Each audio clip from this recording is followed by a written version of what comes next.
Hi everyone, I'm Steve Hoare of Gaming Intelligence and welcome to the webinar where we'll be discussing the prospect of stake limits being introduced for online slots and what we can do to mitigate their impact. We have a great panel which I'll introduce you to in a minute, and we'll do our best to thrash out the issues around stake limits and how you can deal with them.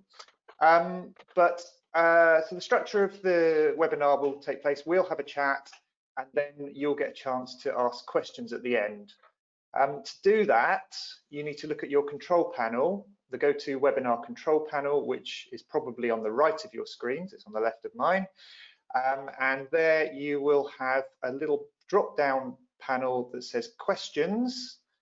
And in there, you can type a question and it will find its way to me. And I will ask our panel those questions at the end. So that's the housekeeping. I will introduce you to our panel. You can all wave, guys, when I introduce you. First off, we have Wes Himes, who is the Executive Director of Standards and Innovation at the Betting and Gaming Council in the UK. Wes used to be based in Brussels, where he ran his own public affairs consultancy, so he's got a long and wide experience of regulatory shenanigans across Europe. Next, we have Chris Conroy, who is the Chief Data Officer at Game Data Science Specialists Future Anthem, and he was previously the Chief Data Scientist at Rank Group. Unfortunately, Scott Murray of Icon couldn't be with us today for family reasons, but Stephen Matzel has very kindly stepped into his place at very short notice. I only asked him yesterday, so thank you very much, Stephen. Stephen is the Chief Executive Officer of Leander Games, and Leander is a content supplier and aggregation platform for lots of operators such as PokerStars, Betson Group, and they provide them with in-house games from around 40 studios, including Quickspin, State Logic, Ainsworth, and Icon. So, chaps, right, Wes, I think first we'll turn to you. Perhaps you can give us a feel for the political situation around stake limits. We know that anti-gambling campaigners really like them. Perhaps you can explain why.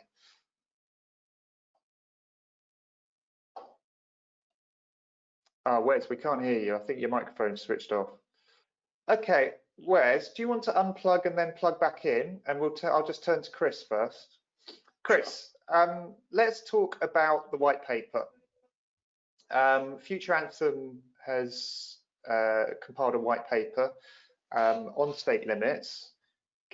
Now, one of the main findings, it seemed to me, the ones that took my attention anyway, was that if a stake limit of £5 was introduced in the UK, it could result in a 5 to 10% fall in revenue.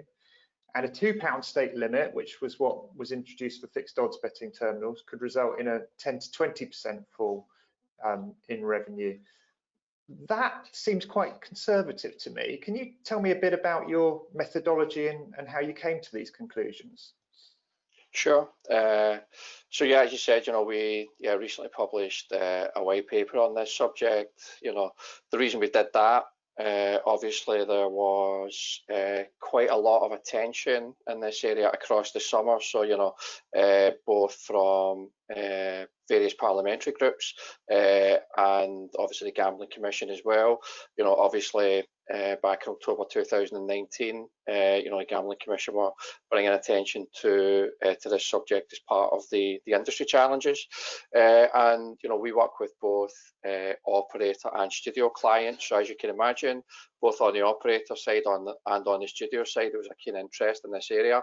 So yeah, as you mentioned, we've done a lot of modelling on this subject. The approach that we took is that ultimately you need to understand player behaviours to try and get a sense of what the impacts of this might be.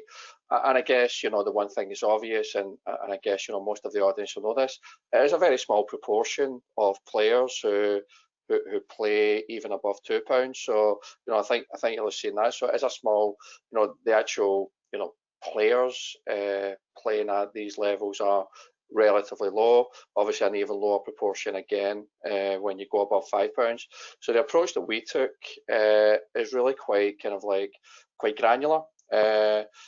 We've got a few billion spins that we've ran these models across, and ultimately we look at like individual player game sessions, and the easy bit is kind of identifying which of the current spins exist above any potential stake limit. So that's quite straightforward. That's just an identification problem. The next step after that is to say, okay, at some potential limits, what may happen. And, we basically employed a few different techniques to model player behavior. One of them looks at like players, really their typical behavior. So ultimately, the player who plays in a currently very fixed pattern, they always have a 24-minute session on a Friday at 6 p.m. You obviously start to assume that those type of players are much less likely to change their behavior because they're already very fixed. Players who, have a much more diverse current set of behaviors, more likely to potentially change. And through that, we've kind of borrowed a bit from retail. When I say retail, I mean, the kind of, not retail casinos, but, retail industry in general. And we use, kind of like price elasticity concepts. So essentially we say, well, the reduction of a stake is somewhat similar to, the reduction of a price. So we modeled a range of different kind of like elasticity effects, and really putting all that together is where we got to those kind of revenue reduction estimates that you mentioned, Steve. Right. Okay. I can add a little there if you like, Steve. Yeah, please do, Stephen. Sorry, that's just from a practical perspective, and I kind of Chris's numbers I think are validated. I mean, I've spoken to a number of colleagues who have, very high density of games in the UK, and they're all pretty much forecasting a 20% reduction in revenues. I mean, I took a look at some numbers, and again, validate Chris there that the average spend in the UK is just a smidgen under £1 a spin, certainly on our platform, and just slightly less in Germany, which I think we're going to talk about a little bit later. So it looks like Chris's numbers from a practical perspective, I would certainly agree with him.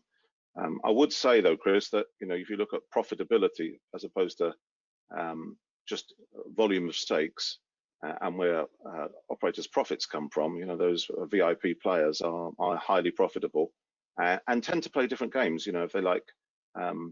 If they're a higher stakes player, they'll tend to play a more volatile game.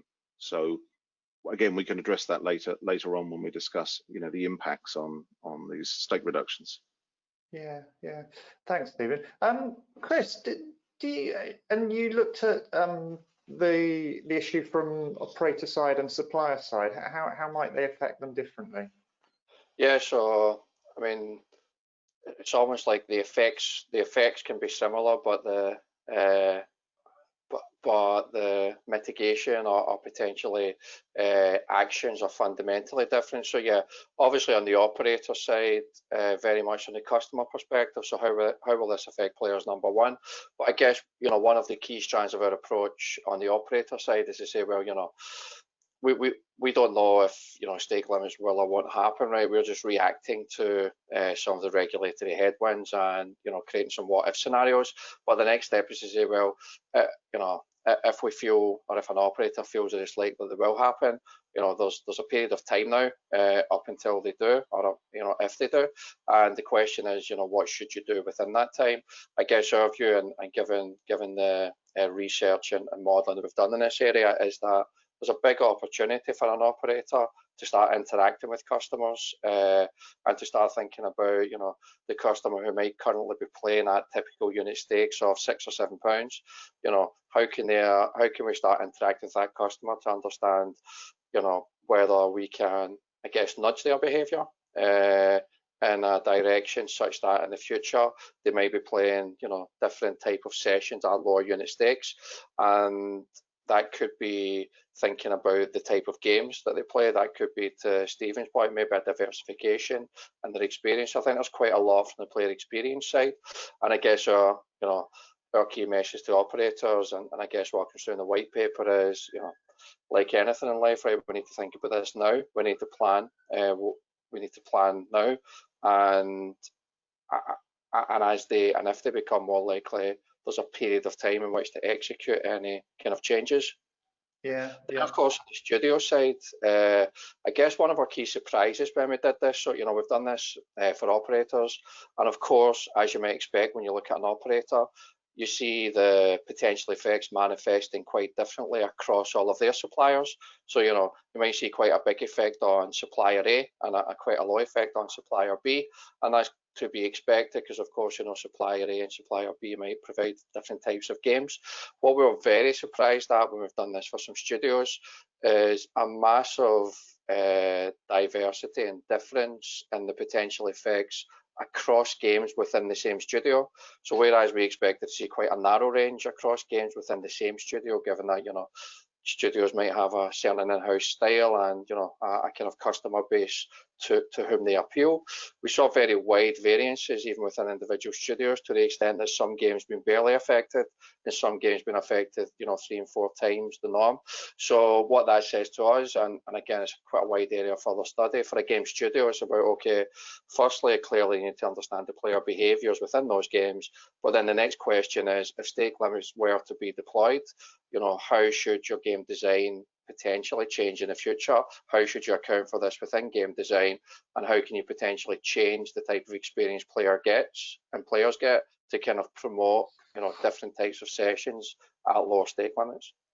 So in some respects, for the suppliers, it's a kind of technical challenge and it's about game design. For the operators, there's a lot more than that, as usual, they'll say. But there's the customer communication issue there in terms of preparing them as much as preparing yourself.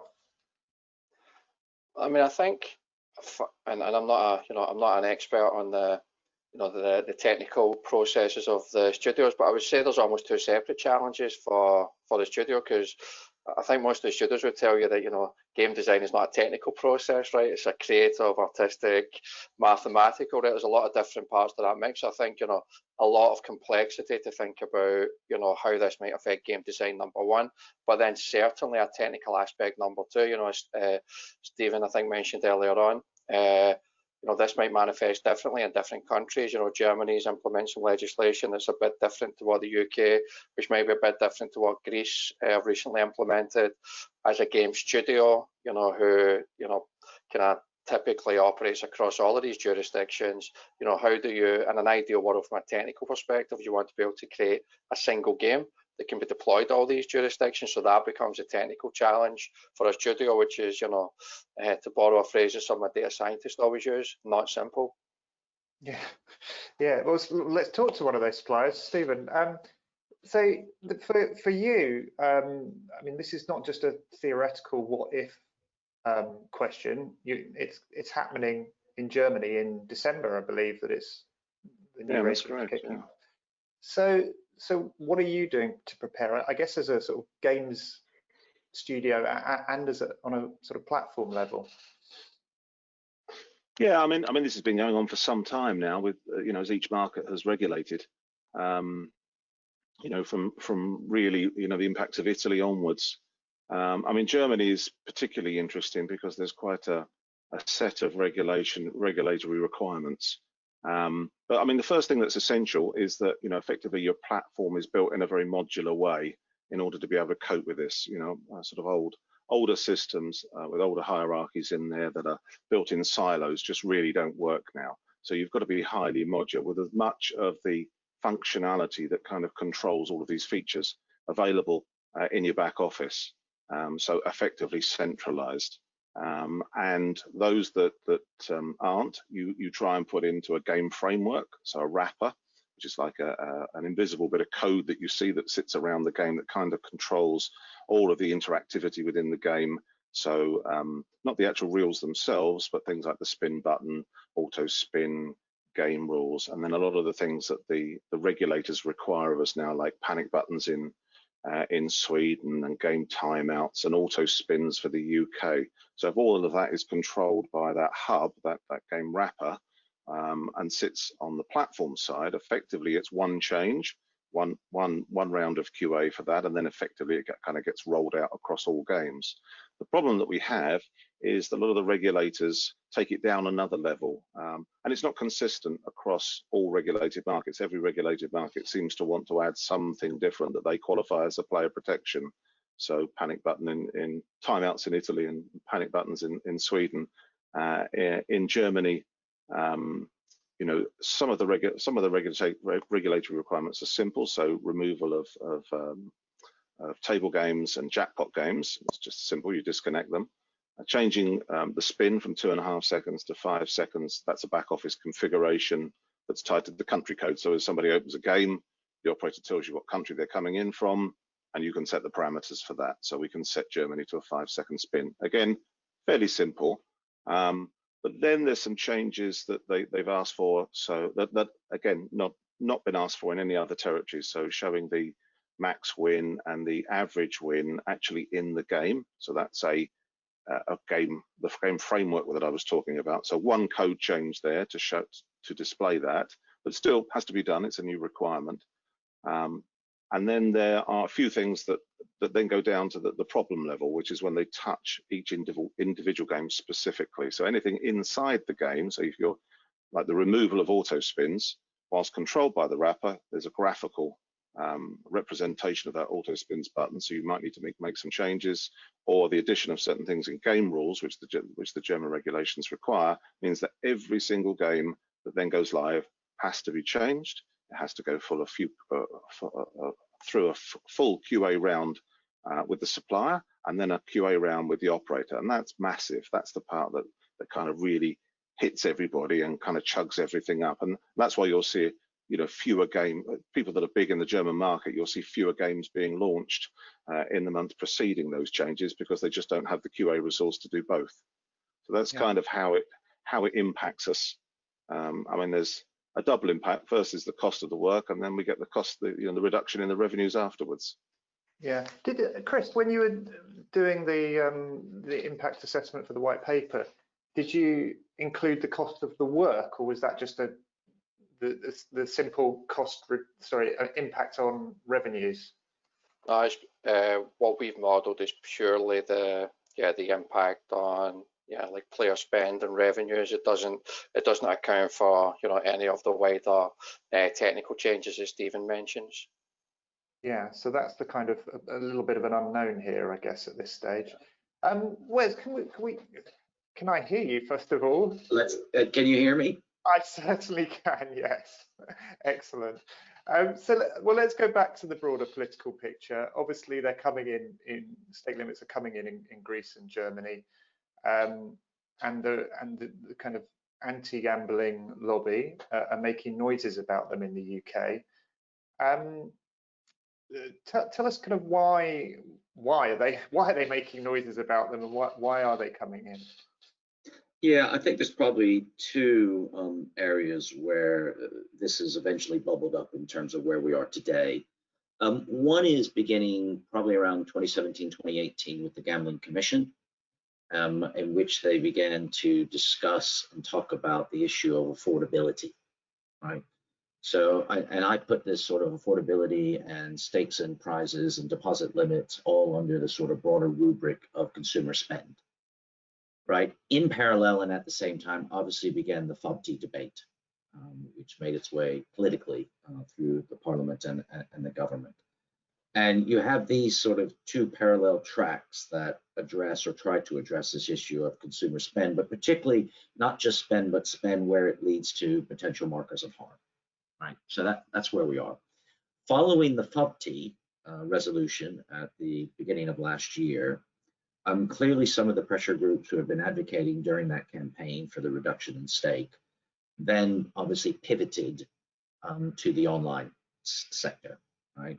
And what we've had over the course of the last 12 months is effectively 3 reports that have received headlines and press. The first one being the all-party parliamentary group on gambling-related harm.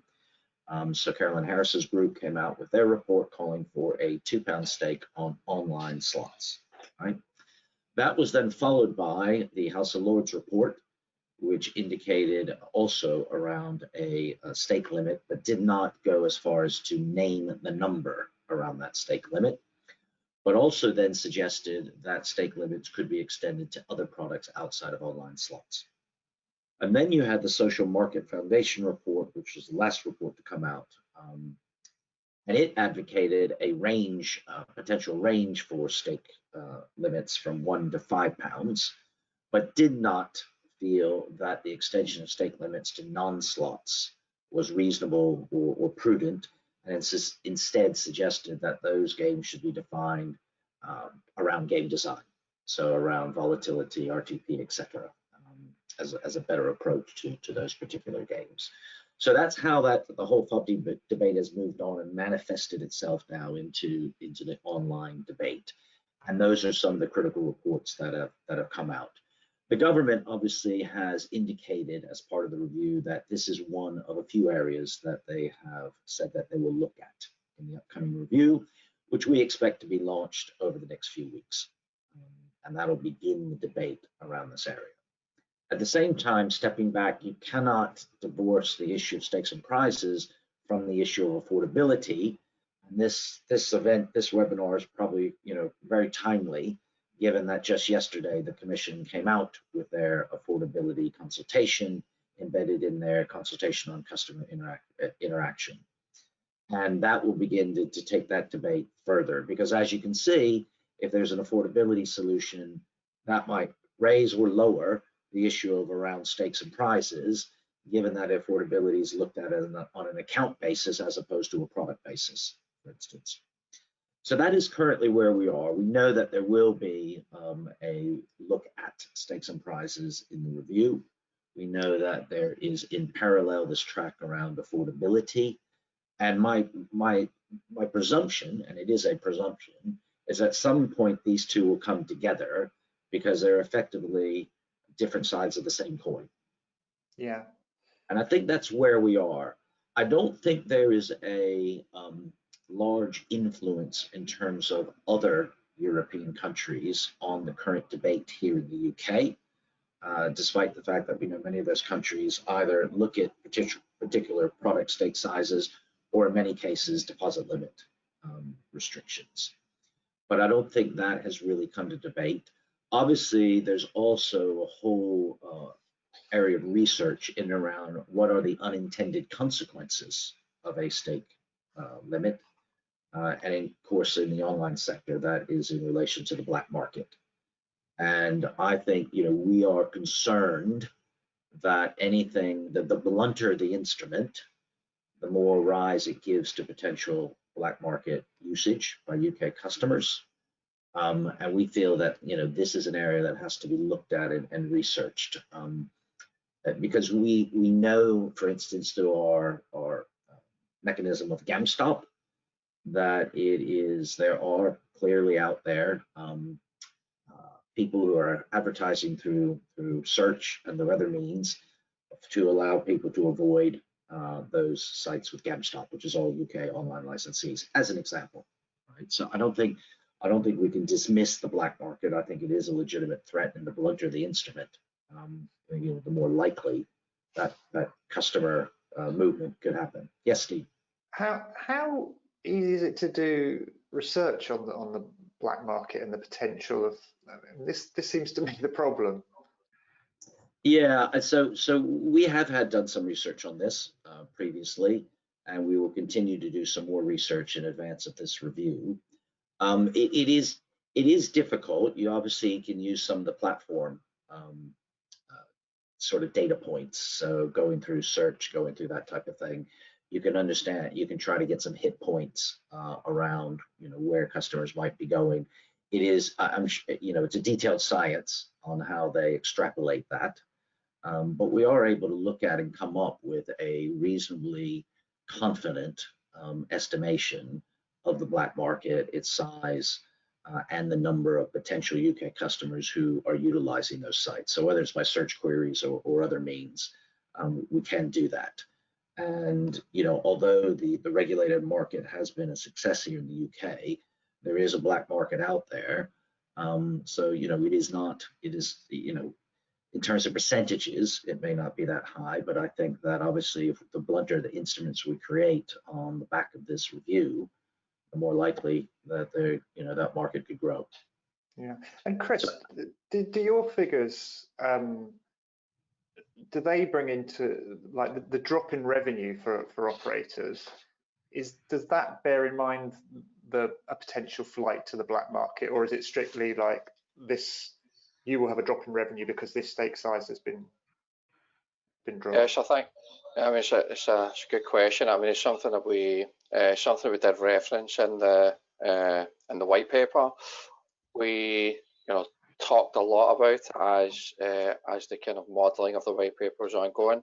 Ultimately, and I think to Wes's point, we decided that there wasn't yet enough evidence to tell us what that flight might be. So I think what we say in the white paper is we think it would probably exist, but we don't yet know enough about what it is. So I think as an assumption, Steve, I would say, it's probably not really in there for now. We've identified that it's a gap, and I think to Wes's point, it's quite logical and obvious that it would exist.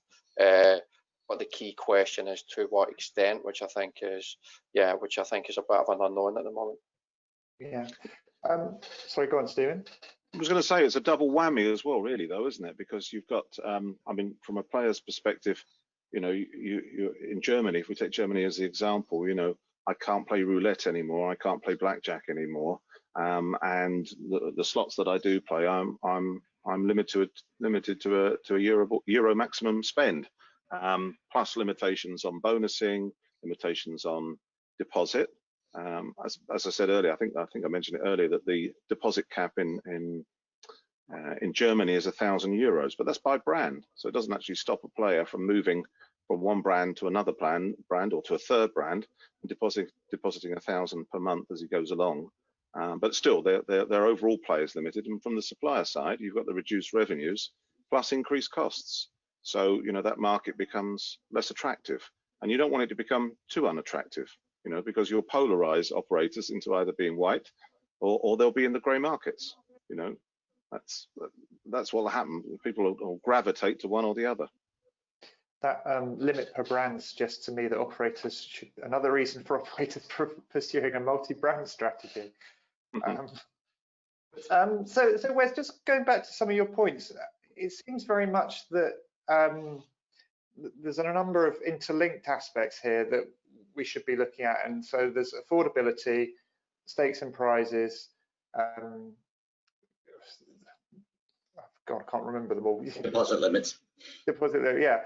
But it needs to be that we bring these together. But how much can we help, I guess, influence potential legislation by presenting these?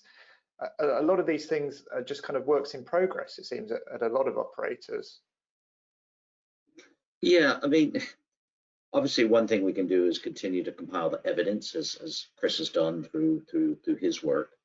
And we need to make sure that when we're producing that evidence, it's correctly calibrated. And we're looking at multiple scenarios. So I'll give an example on that. A lot of times, particularly publicly, is stated that most of the online slot staking is below £2. And you've seen the GC figures on that, and it's in the recent consultation on affordability. But the question is that a point in time as opposed to how many players at any one time over a year period have gone above that staking limit, right? And you start looking at those numbers are much wider and the larger percentages than the snapshot numbers you see at a very specific period in time, right? So we have to continue to calibrate these sort of questions in order to understand the real impact of the consequences of this. And there's lots of assumptions you sometimes have to make, but that's one of the things that has to be done, because the government has clearly said they want this to be an evidence-based inquiry, right, review. And therefore it's incumbent upon us as the industry to have that evidence. So the things that Chris is doing, and what we're doing is going to be immensely helpful in shaping that picture. On the broader issue of affordability, clearly we need to be looking at those cases that are clearly egregious because we don't have the right systems in place, right? So I call these the red flag customers. We need to be able to identify those. We need to be able to intervene with those earlier. We need to create some automation to that intervention, so it's not post spend. So that's another area that we're certainly looking at in terms of how to address that.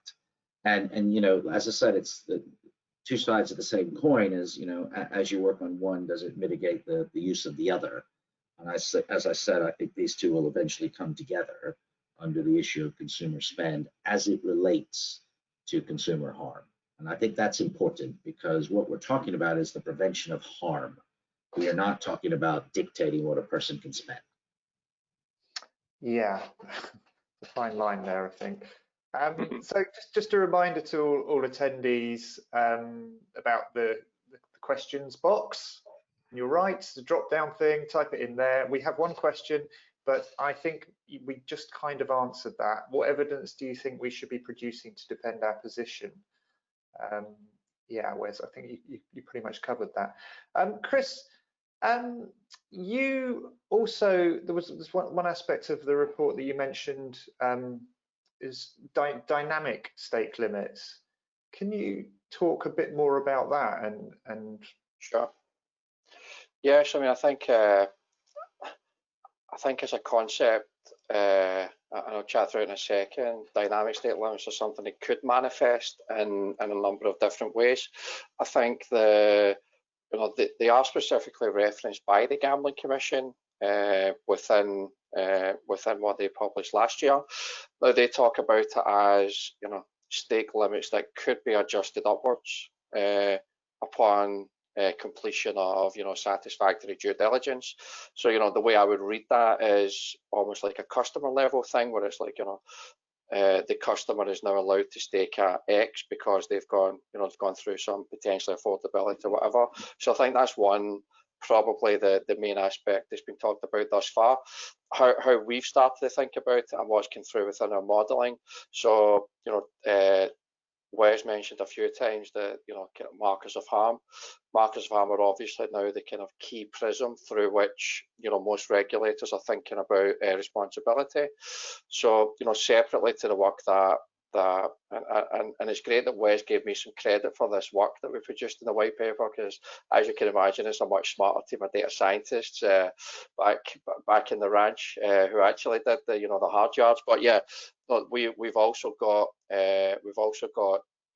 models that classify markers of harm and predict markers of harm, and again, that all works on gameplay.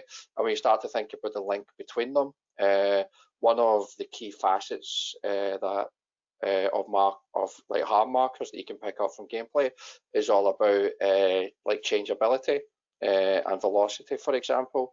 So the question becomes, when you think about dynamic stake limits, and again, through our work on markers of harm, we identify that, you know, the vast majority of players, to Wes's point, do play within relatively small boundaries, but by the same token, many players kind of like go above them at various points. Markers of harm will tell you that, you know, one of the key indicators of, for example, loss chasing is where stakes change a lot within a game session. So, you know, player starts the session playing a 50p stake, and then, you know, within a minute or two, they're playing at a £1 stake. A few minutes later, we've seen examples of players that can, you know, multiply by 15 times in a short period of time.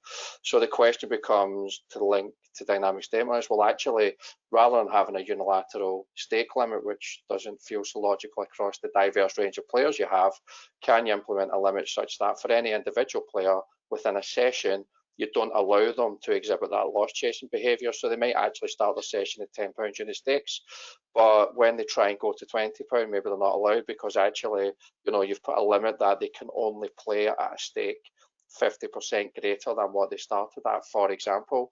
Now, you know, Stephen's probably thinking, you know, from a technical perspective, and I'm not saying that we know how a game developer might implement that technically. I'm just talking from a theoretical perspective.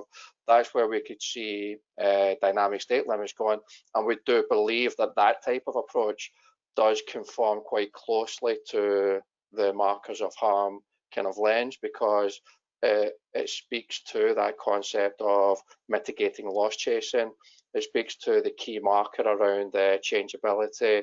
You could even implement some velocity elements there. So, you know, what kind of spin speed is the player doing? How changeable is that? So, you know, there'll be a lot of technical work to do in there, but I guess our key thought is that, you know, dynamic stake limits are absolutely possible within the technology we have, but probably some work to do to implement. Stephen, does the prospect of dynamic stake limits fill you with fear, or is that something a challenge that you think you can rise to? I mean, it's technology. It's doable. It's a big piece of work, you know, in order to put that together and make sure that you kind of include all of the factors that kind of Chris has outlined there, that you're pulling in that information and reacting correctly and accordingly. And of course, remember, we're all audited now. So we're audited in each territory, you know, many territories, Denmark and Sweden and UK. So all of that has to be audited again each year. So as long as that, and this is one of the areas where it falls down, that those requirements aren't all aligned. So you end up with a number of different systems servicing different markets. So I'm sure if we could get together and actually get those aligned, it would be a much simpler piece of work. But yeah, doable. Actually, one of the things I was going to say to Chris was that you know, was the reading that I've seen. Basically, so I understand that higher stakes kind of negatively affects the ability to recognize risk and exposure and that type of thing. But you know, all the stuff that I've read, you know, kind of indicates that what you do to change players' behavior is that you do, you know, reduce that over a period of time. You don't just take away someone who has the ability to bet at 10 euros a spin and just overnight make them, you know, only able to bet at €1 spin. You know, you ratchet them down over time so that you create new behaviors. And I'd wonder whether there was any consideration, you know, been made towards that type of approach. Can I also add, you know, certainly dynamic staking is achievable given the data footprint and the ability to do that, you know, unlike, let's say, the FOBTs. But the other issue is looking at what is in and around game design, because those measures also have a positive effect on creating a safer gambling environment and perhaps reduce the desire, at least from some sectors, to have a stake limit. So as you know, we just finished our phase 2 of our game design, in which we added further measures on top of our speed, so the 2.5 second speed, the multi-slot play. For instance, we've just added some more new game design features, which our members will be coming through around bonuses, for instance, losses below stake. And of course, we're waiting for the commission on the issue of autoplay.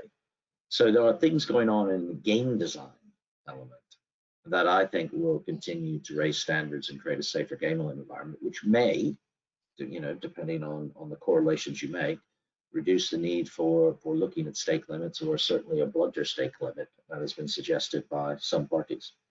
Yeah, interesting. So I do have a couple of questions. First off, I think this is probably one for you, Wes. Slightly left field, but let's go with it. Do you think it is possible to define the harm we are trying to reduce? Yeah, I think it is. I mean, we've done a tremendous amount of work, but you know, prior to the BGC, the RGA did a lot of work and produced its guidance on behavior analytics. There's also been work done prior to that by the Senate around markers of harm. So, you know, we do have the markers of harm. They have gone into algorithms. They do help us identify and interact with customers. Some people have gone beyond and added further markers to those harm, but, you know, we have at least 7 that we've identified and have become sort of, you know, minimum standard for looking at harm. Others have created more sophisticated models. So I think in many ways, we are taking a much more holistic view of harms. We are able to identify some of the contributing elements to that. And that's been really helpful in order for us to be intervening with our customers, particularly earlier in the journey than after the harm has been created, because it allows us to learn what are some of the signals where people go from, you know, being a sort of what we call a green customer to an amber, and allows us to intervene. So I think, you know, operators are already required to, identify and effectively profile customers through the current GC regulations and guidance. So yeah, I think we are able to identify those. Doesn't mean that things don't change as new evidence comes in, but I think from a starting point, we've already covered a lot of that ground. Yeah. One more question. Steve? Yeah, Can I go on, jump on Chris. that one as well? Because Yeah. I think it's a really interesting question. And probably just to make the point, we've done a massive amount of work within the markets of pharma, and it is really difficult. And everything's difficult, right? But just maybe to kind of frame it from an AI machine learning perspective, the kind of classification of someone showing a marker of harm is much more difficult than what we might have done in the past. So in the past, most of the focus in terms of applying AI to responsible gambling was it was a big deep problem, but taking all the customers who, for example, had historically self-cancelled and then train an algorithm to try and find other people in your kind of current players who would self-cancel. And I don't want to get too geeky, but in kind of machine learning AI, that's you've got a label. So you're training a model to something that's been labeled. When you go into markers of harm, it actually becomes much more difficult because it's what we call it's an unsupervised learning problem, which means that you don't have a label. You can't go to your old database and say, this player told us that he had a marker of harm. So what you have to do is train AI models that use research. We've obviously got the research that the Gambling Commission lean very heavily on, the Wes is referencing. We have to kind of interpret the research, train models to find players that are showing behaviours like variability, looking at trajectory, looking at frequency, looking at intensity. So it's definitely something that we can do, but it's of an order of magnitude more difficult than what we might have done in the past on training models against self-cancellation. Mm-hmm. Okay, good. Well, look, we're getting towards our time limit. So any other questions, then you get them into me now. But maybe we could just kind of wrap up here a little bit with some final conclusions. Chris, what would you say if there was just 3 things that we should do to prepare for stake limits? What would they be? I think the first one should definitely be to download our white paper, right? Actually, that's definitely the first one. But yeah, I think like this, and where are they going to get it from, Chris? They can get it either, I'm sure, from Gambling Intelligence or from the Future Anthem website. There you go. I think just for whether you're an operator or a studio, understand your current behaviours, understand the group of players that you have that might be playing, currently, into Wes's point, that have played above potential limits, and almost start planning now, what would we do about this? How would we change that behaviour, to Stephen's point? How can we manage this over a 6, 9, 12-month period such that it's an incremental change rather than a big bang forced by regulation? Okay. Oh, look, we've got a couple more questions just before I ask for anyone else for wrap-ups. Do we believe stake limits at a customer level would leverage existing customer due diligence procedures or create new review procedures?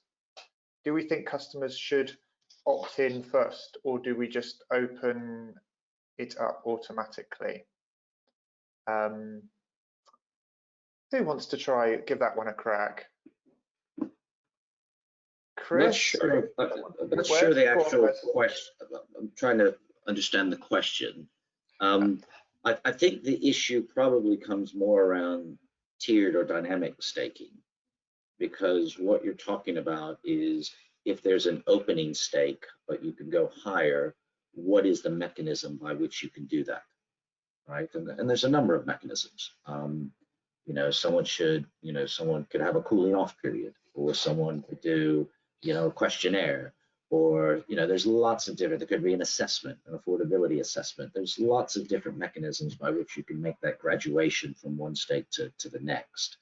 If it's just a straight up blunt stake, I don't think there would be anything else attached to that. It would just be what it is. And that's why we've said that we think that's a blunt instrument that's going to be more harmful than helpful going forward. Okay. All right. I've got one more here. Oh no, two more. Okay. Has there been any research into what players enjoy about playing slots? We never talk about the experience of people who are not being harmed. They must be doing it for a reason other than not being harmed. Fair point. Anyone aware of any research? There's actually, I mean, there's a wide body. I can't think of any references off the top of my head, but yeah, I mean, there is a wide body of research in this area. Certainly going right back to my retail days, you know, there's research that shows that, you know, a lot of players who are playing low volatility games are kind of having quite a dissociative experience. So it's almost a, you know, they're kind of like a standard entertainment, you know, so they're actually fundamentally different from a player who's playing a more volatile game, because they're, you know, they're almost more like a roulette player who's looking for the kind of, you know, the thrills and the ups and the downs. So yeah, there is quite a wide body out there. I'll maybe see if I can find some of we have referenced it internally, so I'll maybe see if I can send you some links, Stephen. I'm sure you guys can get them circulated to your database. Yeah, okay, great. Just to wrap up, one other question to you, Wes. You talked a lot about the UK, and clearly that's your focus at the BGC nowadays. But do you see this stake limits issue rising in other jurisdictions around Europe or elsewhere? Most of the laws in Europe already have some sort of restriction around, going back to my broad rubric of consumer spend. So whether it's deposit limits, whether it's a stake limit, that tends to be the sort of course of action done by other EU countries. Whether they're now going to move further to bring in new stake limits, I think, other than what we've seen in Germany, I don't anticipate that. Most of the changes we've seen in terms of further restrictions have been around advertising, such as Spain, or taxation, such as Denmark, or limiting catalog, you know, in terms of sports markets, like you once had in Italy. I don't, you know, Steve may know more because he's at the front end of this, but I haven't seen any other countries bringing in beyond the restrictions they had when they originally came out with their laws that, you know, regulated the market. Good. Okay, well, we are now over our allotted time, and I don't think I have any more questions, so I'm going to wrap this up. Thank you very much, Chris, Wes, and Stephen, for all your insights. I enjoyed it. I hope the viewers did. Any more updates on this, you will be able to get from gamingintelligence.com, of course, and you can get the white paper from the Future Anthem website too. So thanks very much, everybody. I'm going to bring this to a close. Thanks, Steve. Thank you. See you next time. Thank you. Cheers. Bye.